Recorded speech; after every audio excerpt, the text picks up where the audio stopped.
I want to say that I'm very excited to have this, what is it, our third installment of the partnership between Washington Crossing and the David Center and the American Philosophical Society coming out here for lectures. And we're very excited to have this book as featured today, because I'm going to do a shameless plug. In September, we're going to have this as our book club selection for September, October, and November. So if you're interested, look to the website, and we would love to have you there. Zoom audience, or Zoom participation. So please feel free to look into that. With that, I want to welcome Robert Hauser to the podium to introduce tonight's speaker. Thanks, Kim.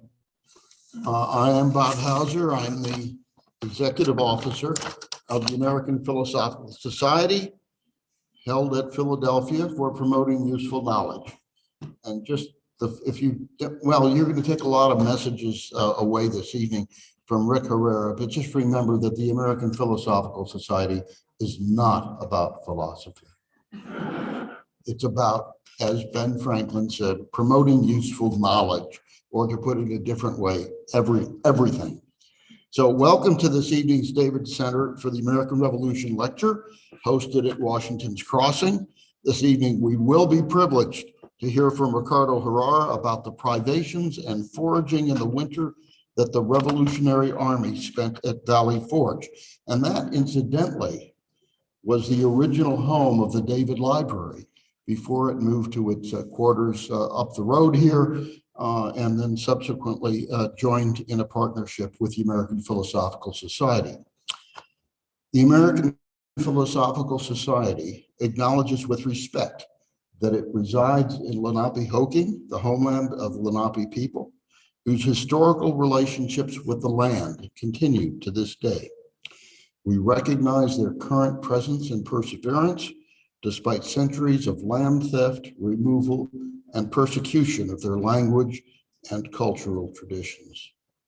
Throughout its history, the society, the APS, has benefited from its residents in this part of Lenape land.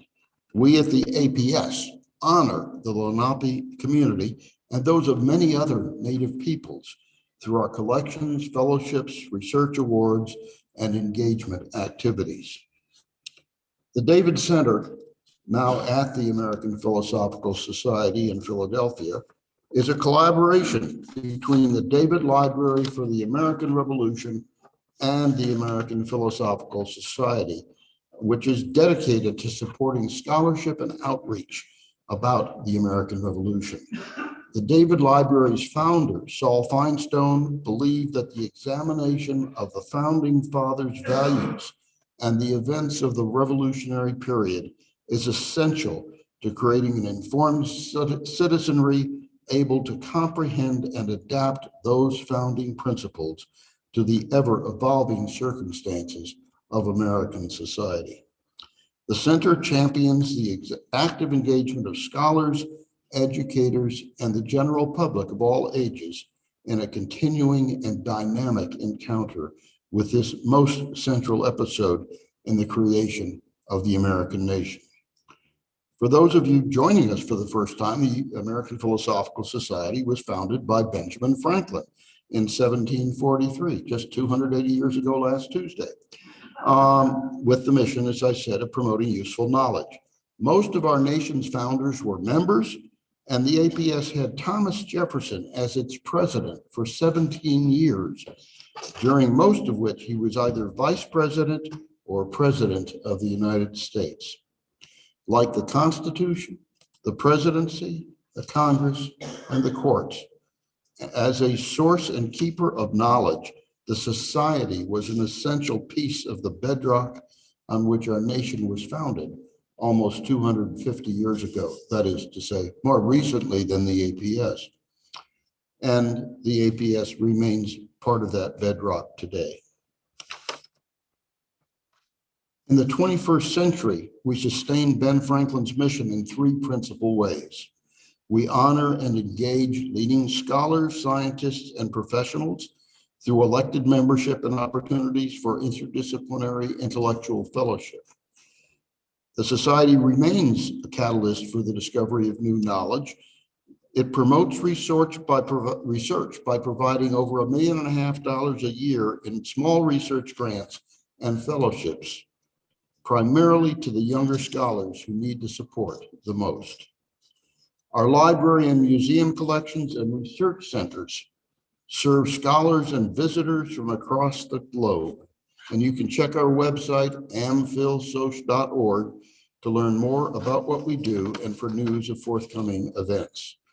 And I would like to add my thanks to the folks here at Washington Crossing, as well as to the staff of APS for giving us this opportunity this evening.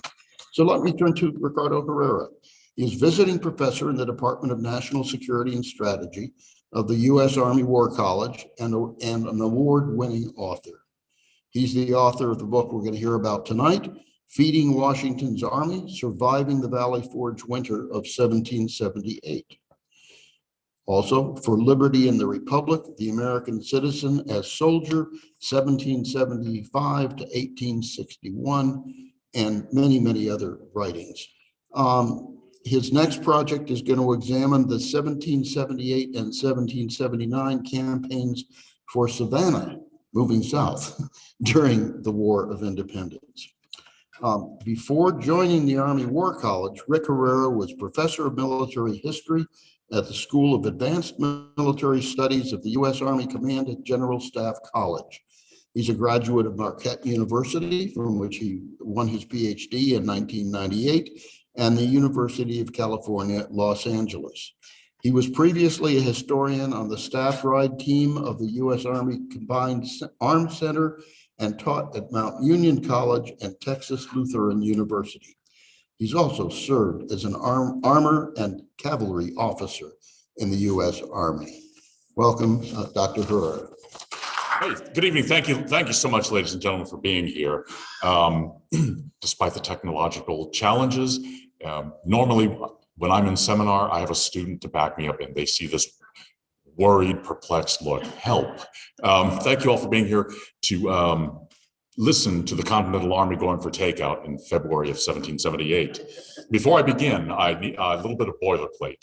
Nothing that I say reflects the views of the federal government, the Department of Defense, the United States Army, the United States Army War College, nor do they reflect the views of the Second Continental Congress, nor His Excellency General Washington.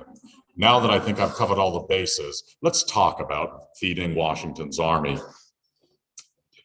It's actually, first we need to look a little bit at the decision for Valley Forge. Valley Forge itself was the result of compromise. And like all of us know, compromises mean nobody's happy, but it answers many important questions. It's all about location, location, location. You can see up on the map where Valley Forge is located in relation to Philadelphia. You can also see some of the places that I'll be mentioning later on in the talk. Head of Elk, also known as Elk, today Elkton, Maryland. White Marsh, which is about 14 miles to the east of Valley Forge. Chad's Ford, the location of the Battle of Brandywine on the 11th of September, 1777, and Reading. Washington ultimately came about the decision to put the army here after a series of councils of war with his general officers. This all began in October of 1777. The British Army had landed at Head of Elk in August. Its mission under the command of General Sir William Howe was to engage the Continental Army in decisive battle and destroy it. Destroy the rebel army, destroy the rebellion, destroy American hopes for political independence, not freedom, because if you were male and white in this country, you're among the freest men in all of the Western world. This is about political independence, not freedom. Washington managed to lose every battle in the Philadelphia campaign. The first one, well, maybe not a loss, but a delaying action at Couch's Bridge in Delaware, the sole battle in all of Delaware. Next, they meet at Brandywine. Washington gets his right flank turned by the British. It's almost as if Howe was aiming for symmetry. He turned Washington's left flank at Long Island, so why not try the right flank? Let's make sure that we've got balance in defeating Washington. Next, we have engagements on the campus of today's Immaculata University. The battle above the clouds. Both armies form up in line of battle. The Continentals are waiting to receive them. And then the heavens open up and they have got wet powder. I've got news for you. Black powder doesn't work when it's wet. Soldiers are looking at each other. Do you want to fire? No. Do you want to shoot? No, I can't. Would you like to go and charge and try and deliver 18 inches of triangular steel, better known as a bayonet? I don't think so. So both armies march away. Nothing much happens. It's not really much of a battle. At Paoli, it's not a massacre, folks. It's a brilliant tactical success by the British. Anthony Wayne gets his rear end handed to him. They move on. Finally, the army ends up, I forgot about Germantown in October. Yet another plan of Washington's, a little bit overcomplicated, but also Mother Nature interferes. This one also goes pear-shaped. That's an aviation term. When you try and do the loop-de-loop and you actually end up doing something that looks like a giant airborne pear. It didn't quite go as he'd hoped. One thing that's consistent throughout all of these battles is the fact that the Continental soldiers were pretty darn good. They stood in line of battle, they delivered volleys, in many cases, such as Sandy Hollow at Brandywine. They were willing to counterattack with bayonets against British regulars. Not too shabby. It's the generals who are still learning their business. The soldiers are desperately in search of general officers that are worthy of them, not the other way around. White Marsh. Washington has been talking to his generals since October. What do we do next? Do we wage a winter campaign? Which sounds utterly nutty, and that's a technical term. This army's been defeated at every turn, or at least its general officers have. It's in rough shape. But think about what they'd done the year before. Washington had just experienced in December and early January the 10 best tactical days of his life. The attack at Princeton, he mauls a Hessian brigade, takes most of them. Second, Trenton, along the Assunpink Creek, he's able to fool Charlie Cornwallis, steal a march, head toward Princeton, and maul another brigade, this one under Charlie Mahood, the 4th Brigade of the British Army. And it leaves Cornwallis scurrying after him, the old fox, as he called Washington. The Continental Army then heads toward Morristown, sets up camp in the mountains. Washington would desperately love the British to attack him in the mountains, great defensive positions. What this did, though, was incite the Forage War and force the British Army to collapse its lines of communication from the Delaware River, where they had had astounding success, all the way back to New York. Things are not going so well on the big scale. Washington, I'll tell you up front, and this is just my view, a mediocre tactician on the best of days, but a rising and often brilliant strategist. His opponent, General Howe, a superb tactician, but a mediocrity when it comes to strategy. He's operating in a realm that he doesn't like, that he's uncomfortable with. Washington asks his generals, should we do this? And they discuss any number of things. The value of continental currency, the reputation of this so-called United States they're trying to create, the reputation of the army and Washington himself. Ultimately, Washington will ride on a personal reconnaissance toward Philadelphia, and he will examine what the fortifications look like. And if you look along Vine Street, roughly around the neck, you've got a line of fortifications. There's no way the Continentals can cross the Delaware River, not without enough watercraft. Most of the Continental Navy, well, it doesn't exist. The frigate Effingham scuttled upriver along the Jersey shore. Really nothing there to support them to do this. Moreover, Washington realized early on his most precious of resources could not be wasted. His most precious resource was the Continental soldier. General Sir William Howe had the same view of his soldiers. His red-coated men were the most precious resource he and Britain had. So if any of you think about them as cannon fodder, I'd ask you to dump that thought now. The officers understood what was important. That was the preservation of their men's lives, their soldiers' lives in accomplishing their missions, not to waste them away as cannon fodder. That's a term that does disservice to all of them. Washington then asks, without waging a winter campaign, I'm going to take the army into winter quarters. Where do we go? The conversations range pretty widely. Perhaps we'll go to Wilmington. Wilmington doesn't sound too bad. It's close to it's on the Delaware River. It gives us a chance to interdict British transports coming upriver. This gives us a chance to hurt the British ability to supply themselves. Until the British can clear the obstacles that are located in the river between today's Fort Mifflin on Mud Island, now part of Philadelphia International Airport, and at Red Bank across the river at Fort Mifflin, not Fort Mifflin, Fort Mercer. The British are not going to be able to land supplies at Philadelphia. They've got to land about 15 miles downriver at Chester and then be escorted by units as large as 1,000 soldiers. Because what happens if you leave them unguarded? The Americans will attack those supply trains, or as a former boss of mine put it, the soft, chewy parts. But Wilmington presents some problems.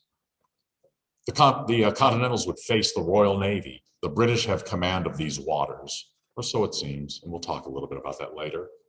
But also, Wilmington is bounded on 3 sides by watercourses, one of them being the Delaware River.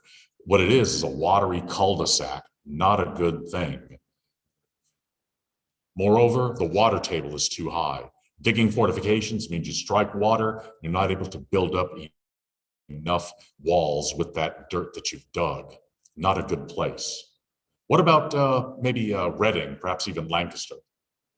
That's a good place. It allows the army to fall back, feed itself in safety. There's housing for the soldiers. They desperately need to be taken care of.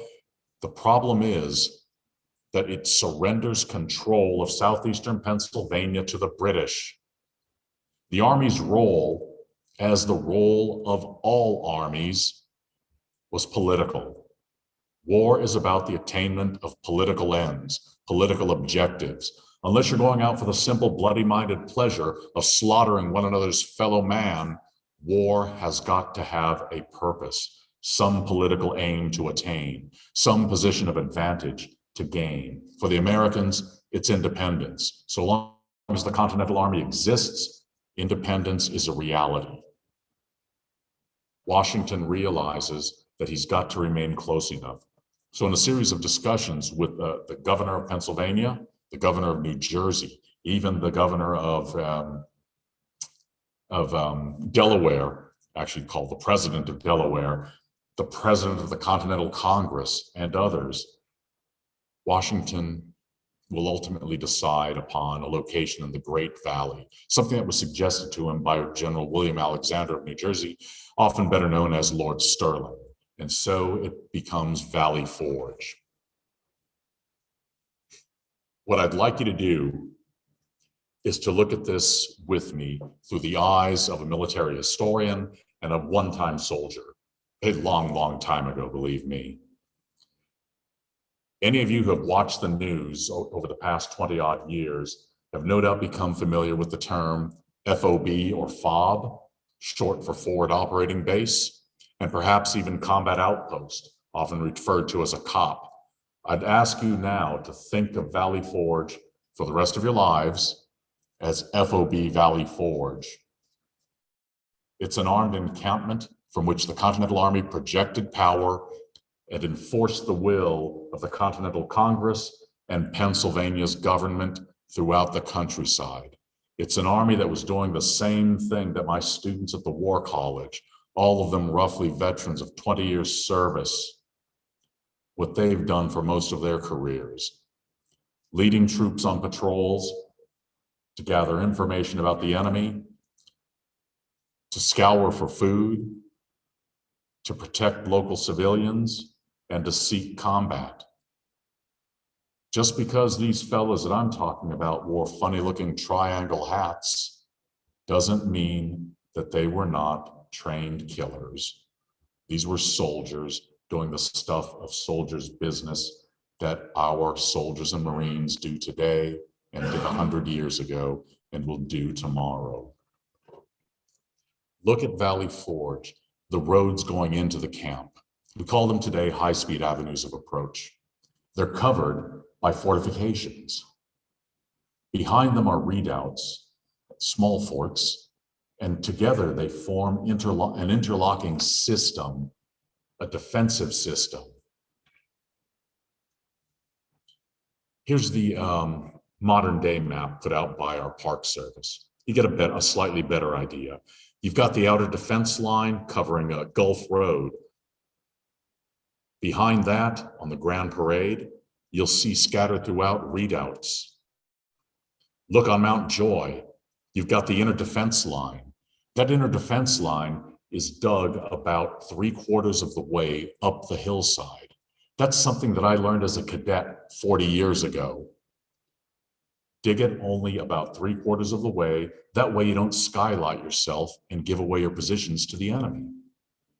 I was taught to do the stuff that Washington's Continentals were taught, and they were learning from years before them.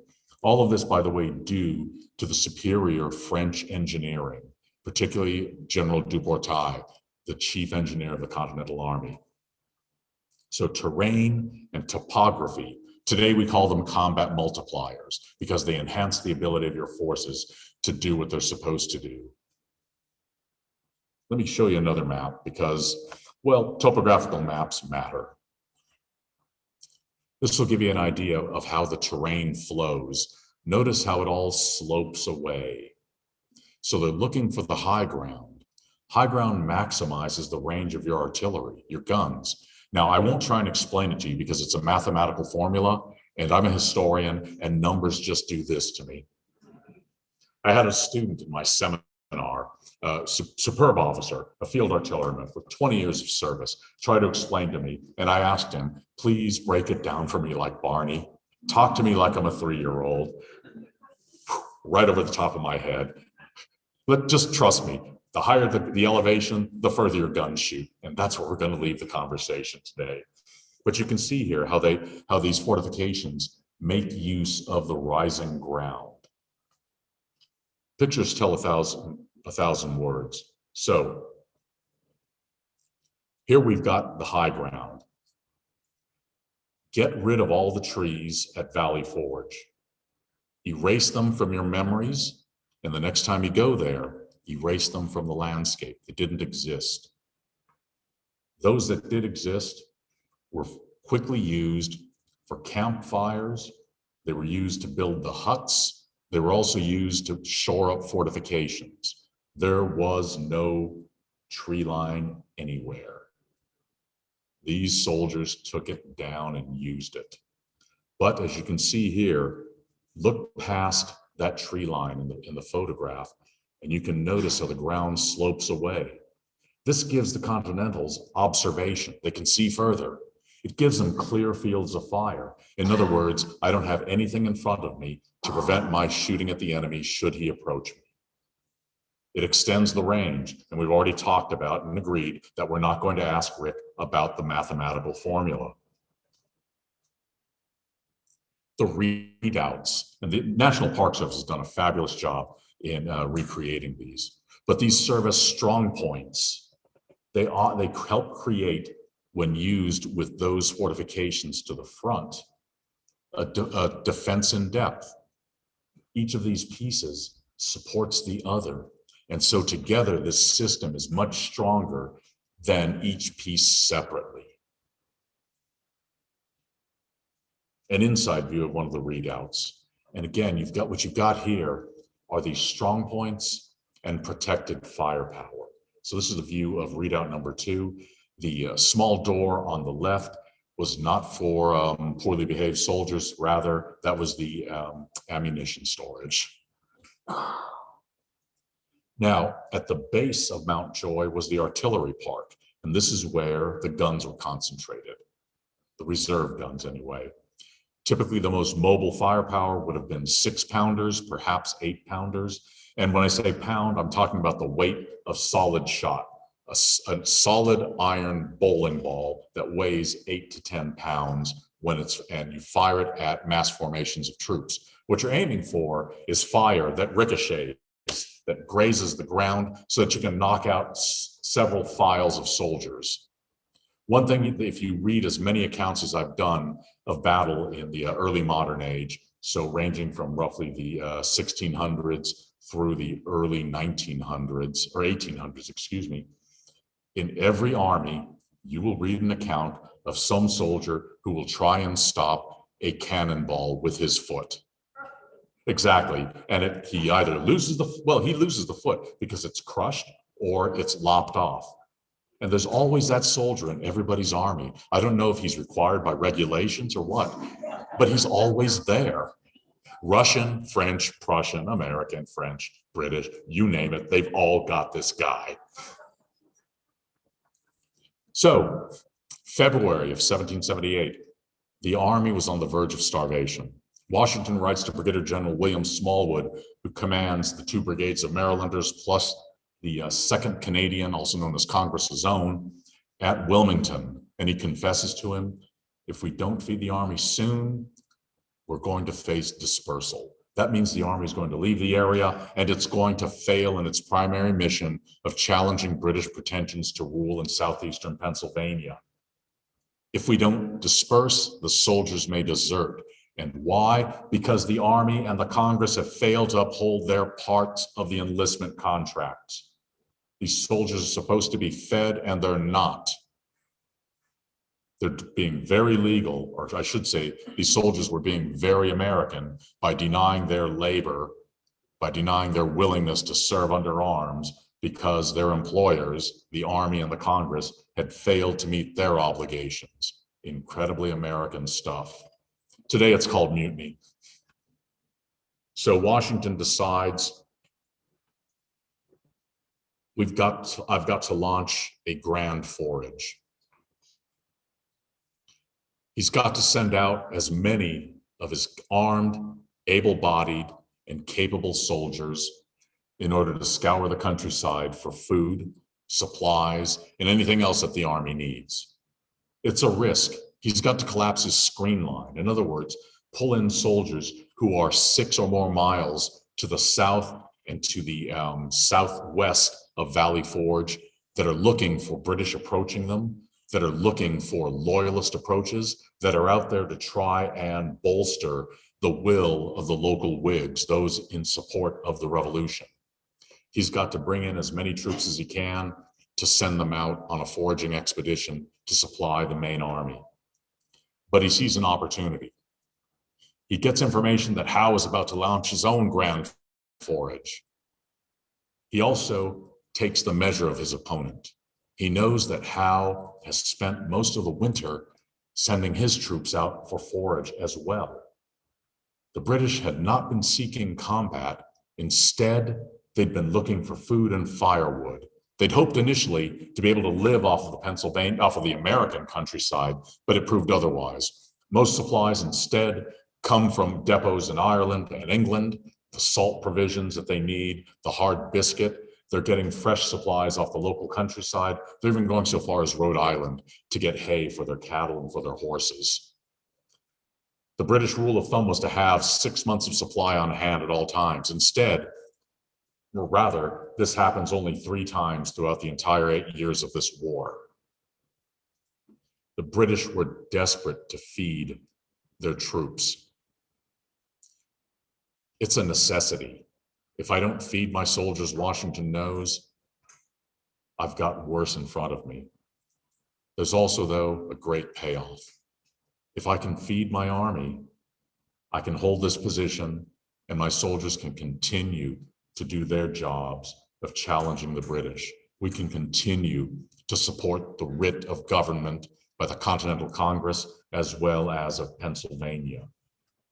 It's imperative that we hold this position. Luckily for Washington, he's got the A team. Now, I don't want to disappoint any of you Hamilton fans, but little Alexander Hamilton was not his right-hand man. It's actually Nathaniel Greene, the erstwhile Quaker from Rhode Island. When Washington wants a tough mission done, he goes to Greene. Greene may not believe in it, but Greene's a good soldier. He salutes and says, I will accomplish it as best I can. At first, it was supposed to have been Anthony Wayne. Wayne's a local boy. And by the way, he's not mad. Wayne is a bit arrogant, a bit impetuous sometimes, but he is one of the finer combat commanders in this army. Wayne knows the area, but the mission's too important. Therefore, it goes to Greene, but Wayne will serve as a second in command. Operating separately, Captain Henry Lee, who commands 5th Troop, 1st Continental Light Dragoons. Lee is one of the more dashing officers. He's a cavalryman, is about 25 years old, comes from a prominent family in Virginia. He's also, as I said, one of the finest cavalry officers of this war. Put aside the fact that he was thrown by a horse once. It happens. And finally, Captain John Barry, an Irish immigrant who has made Philadelphia his home. Barry is a superb frigate captain in the Continental Navy. He and Wayne, I think, are brothers from different mothers. These two are daring, and they will do everything they can to challenge the British. When this expedition goes out under Greene, as I noted, doesn't believe it's going to work. This area has been foraged over by the British and by the Continentals. We're talking about the area about 6 or more miles south of Valley Forge, down near Derby. But Greene does it. They march out. They're initially supposed to give certificates for goods that were impressed. In other words, we see your cattle, your horses, your wagons, what need you. Here's a valuation of it. Here's a receipt. Go on a determined day to the camp. You can collect your money. Granted, continental dollars are nearly worthless, but a little bit of something is better than a whole lot of nothing. Nobody likes to be have their property taken from them. Washington tries to be very cognizant of this. He understands the role of property rights, but he also understands the role of his army. And so he tries to balance this very difficult task. Greene, as he's going south, some of his soldiers pick up a couple of men trying to bring goods into British lines. Rather than give them a trial, they have their wrists seized together, their shirts stripped off their backs. Each man receives 100 lashes in the cold February winter of Pennsylvania. Greene is sending a message: you will not support the enemy.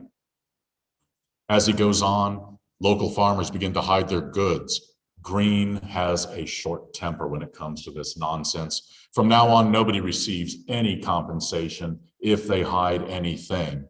I will take hostages if I need to. I hear their cries, and like Pharaoh, I harden my heart.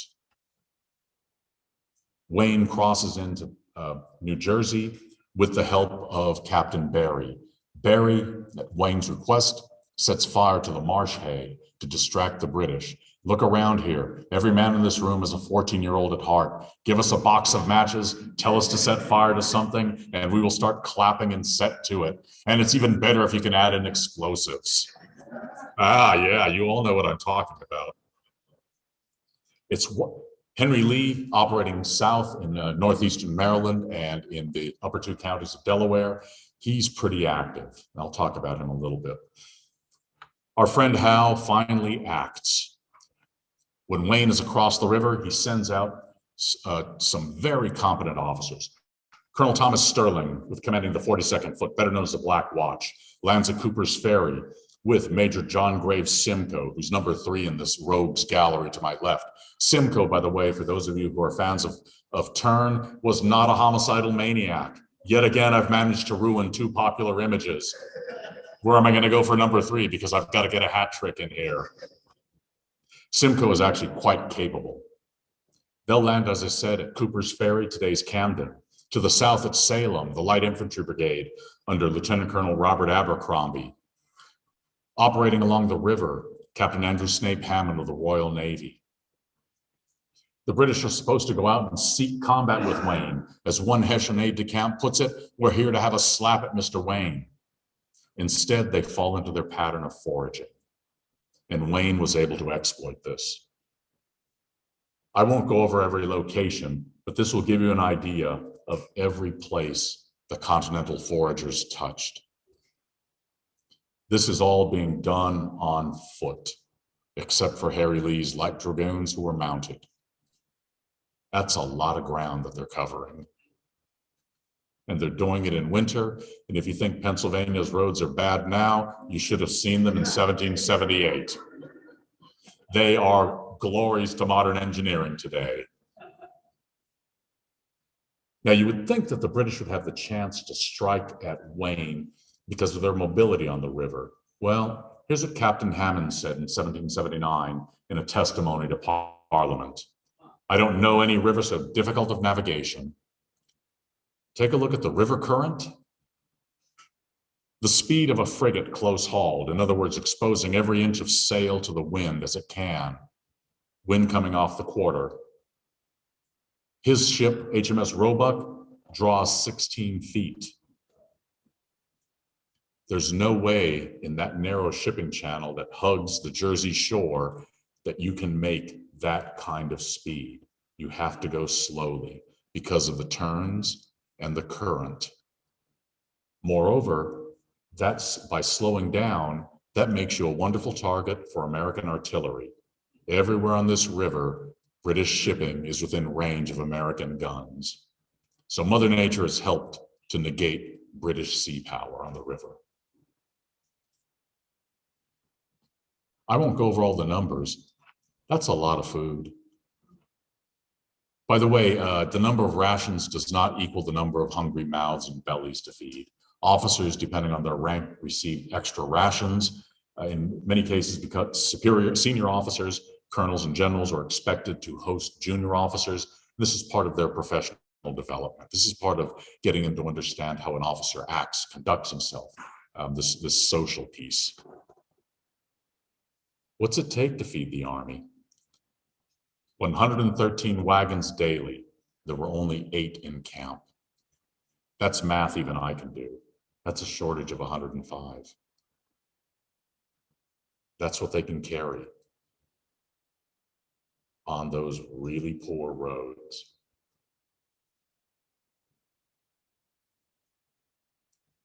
The cattle and horses, well, they need to be fed as well. And we all know, as with humans, what goes in has to come out. They use a site at Pauling Farm across the river to put all their goods, all their cattle and all that. By the spring, the Army will have to move across the river because the campsite at Valley Forge is so foul. And I won't go into the details. You could smell it as you approached. Another problem that was working against them was, I believe, rinderpest. 100 head of cattle were slaughtered for Smallwood's Marylanders in Wilmington. With cow number 1, they discovered that this cow was dying. This head of beef was dying. It was wasting from the inside. It seems that it may have had rinderpest, which is killing the cattle inside out. The meat was rotting as the cattle was dying. 100 head of cattle slaughtered, thrown into the river. Soldiers' bellies went unfilled because of this. Ultimately, history is about human beings, individuals. Something that I tried to do in the book was to find as many individuals as possible. This note from Anthony Wayne to Captain Theodore Woodbridge of the 7th Connecticut really touched me. Just a couple of notes written on sheets of paper about the size of 3x5 cards in very faint pencil. Just reading this, a communication from a brigadier general to a captain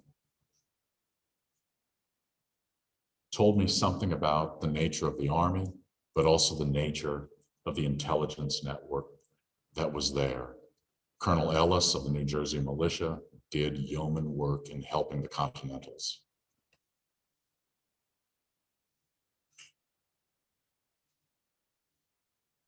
I don't know if anybody has heard of Captain Woodbridge or if he has descendants in Connecticut or elsewhere.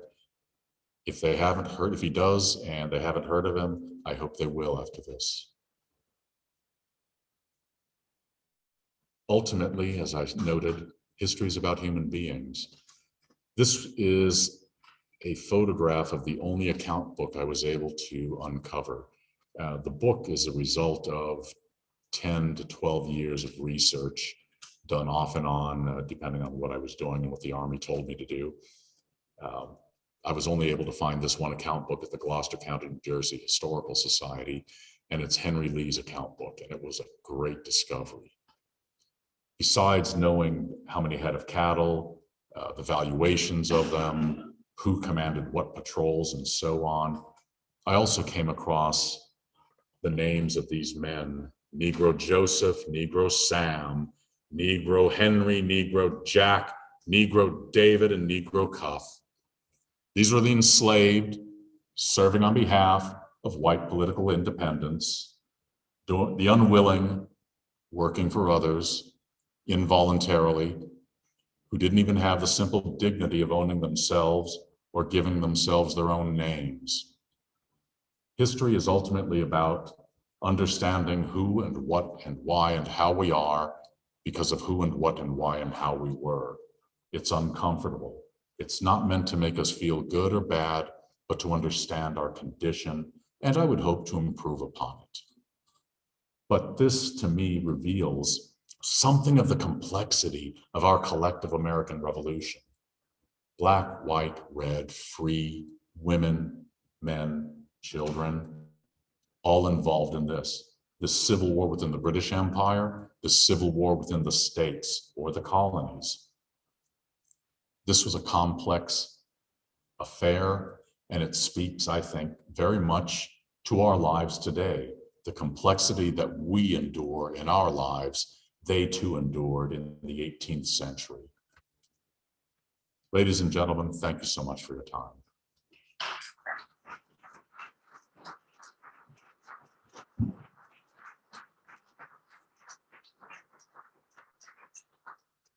All right, we have a few minutes for some questions, but before we get started, I want to let all of you know that we do have copies of the book for sale in the gift shop, and our speaker will be signing them out here. We also have some snacks for everybody.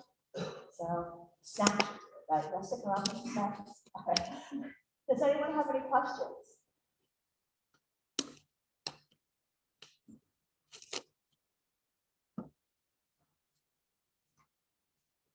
How were they able to acquire the cannons and the ammunition for them? Where was it produced? Was it brought, or did they have their own manufacturing ability during that time?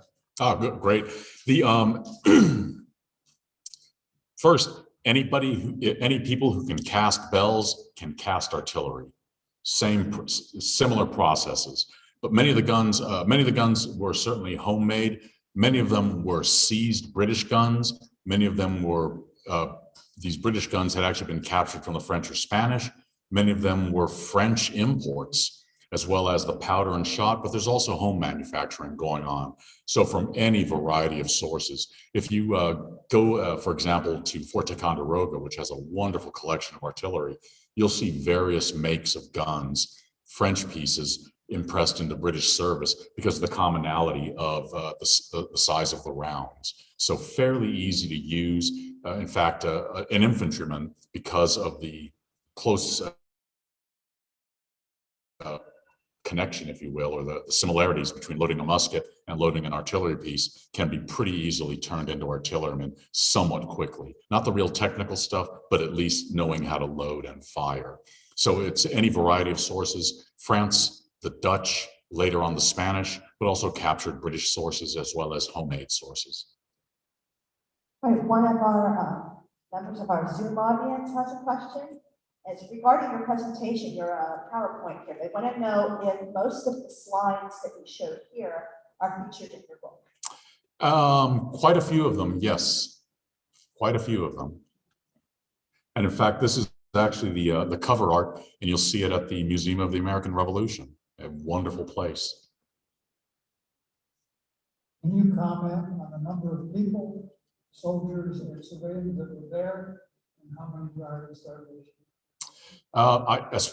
Of starvation, I do not know, but about 12,000 soldiers marched into Valley Forge, and this becomes the 4th largest city in British North America.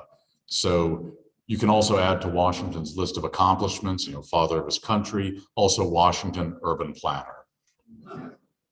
As far as civilians, I don't have a count on that, although there was a civilian community that followed the army around. One of the best books on it is by Holly Mayer, which I believe it's Following the Army. Don't quote me on that. Holly's a wonderful historian and a wonderful human being. First of all, thank you for your time tonight. This has been awesome. You are now my best friend. So I'm curious, you mentioned how Washington and these forces would take supplies from the forage. How did the farmers react later when Washington was later president? Like going forward, how did they feel towards the army? How were they feeling towards the commander-in-chief after the war was over? That's a really good question.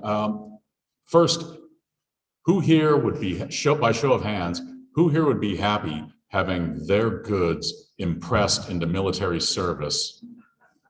Yeah, exactly. None of us want to have an army near us, even if it's the army you support, because armies were and are among the most conspicuous engines of consumption and destruction. They will destroy your road networks wherever they go because of the numbers and the equipment. Think about what they were doing in the 18th century to these bad roads to begin with.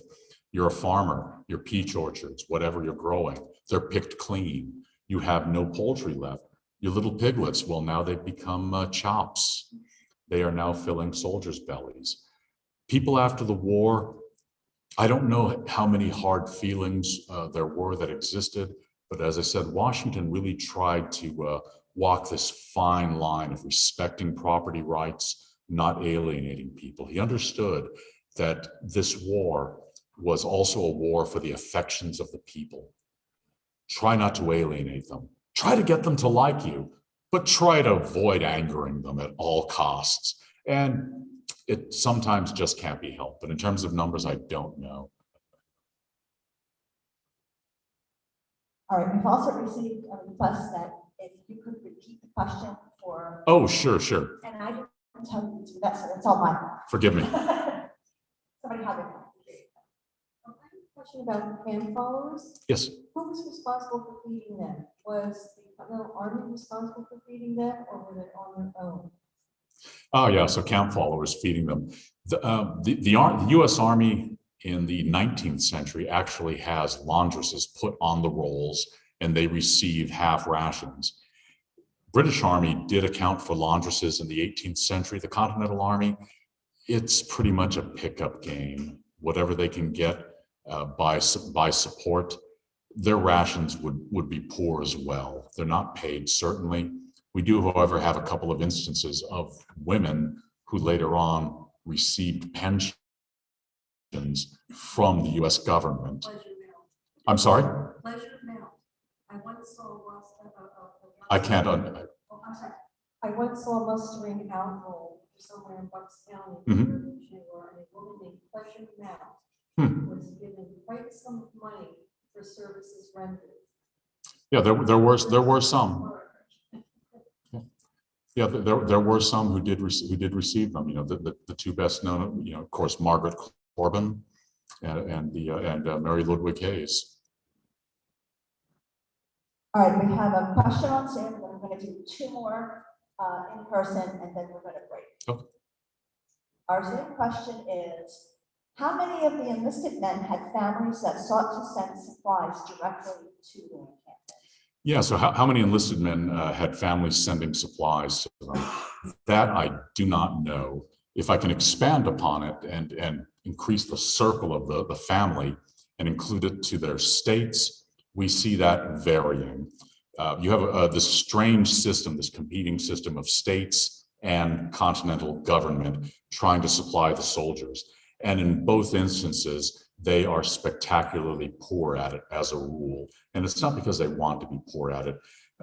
It's because they simply don't have the ability, the wherewithal, or the organizational ability. This is a task beyond anybody's ability to imagine. Trying to fight a war on a continental scale, even veterans of the French and Indian War, the 7 Years' War, had no idea of what it took to supply an army. And so you have variances. North Carolina was among the worst in supplying its soldiers, and that has to do with many of North Carolina's own problems and the nature of its finances. Connecticut does the best job. A major part of it is Congress's inability to collect taxes and the state's unwillingness to tax, thereby making money dear and increasing its value. Instead, the government prints more money and drives it down even further. Inflation rampant. So, good evening. Full disclosure, we heard your podcast on Ben Franklin's book, Liz Colbert, and we just mesmerized. So it's great to hear you present in person. Thank you. So someone just talked about FOB, Valley Forge. What happens to the operating base after once it's dispersed, what's left, and who remains, how active is it throughout the rest of the Yeah. What happens to FOB Valley Forge? In May and June, the Continental Army, which, and by the way, this foraging expedition helped the Army make it into the spring. Cattle came down from New England, salt supplies, more, recruits coming in, even better. The Army marches out, Washington's ready to do battle on his terms. And when it marches out in May and June, seeking battle against General Sir Henry Clinton, who has replaced General Sir William Howe as Commander-in-Chief of His Majesty's forces in North America, the ground is basically left alone. They march out and it returns to farmland. I don't recall the year. I believe it's in the 19th century, the Commonwealth of Pennsylvania acquires the land. And in the 20th century, it becomes the property of the National Park Service, which maintains it, and is also supported by volunteer organizations like the Valley Forge Park Alliance. So it becomes farmland, and it waits later on to be resurrected, as it were, into something of a national icon. Valley Forge Park was actually part of the Pennsylvania Historical Museum Commission, as you were saying, and then it was in the 70s. Okay. Then it was the National Park Service. And our final question. Were there any special challenges in integrating the militia soldiers with the Revolutionary Continental regulars at the encampment? Yeah, the challenges of integrating the militia with the Continentals. And I'm not waffling when I say it depends. Each state's militia had its own particular qualities. The New Englanders were considered the most warlike because of their constant exposure to attacks on their frontiers from France, New France, to Canada, as well as France's Indian allies. The Southern militias, not so much. They had actually had much of their experience mounting slave patrols. So it depended. Some of them did better than others, depending on the fight, depending on the leadership. There were some examples of militia regiments doing quite well at Long Island. There were also examples of Washington losing his tremendous temper, throwing his hat on the ground and beating soldiers back into line of battle with the flat of his sword. It depended. So you've got to look at every battle. If you look at, for example, to fast forward at Cowpens, Daniel Morgan's inspired leadership and his ability, his common touch with the soldiers played a tremendous role in getting the militia to fight in those first two lines. Something similar happens, albeit to a lesser degree, at Guilford Courthouse the next year. It depends. Thank you. Thank you. Thank you. Thank you all.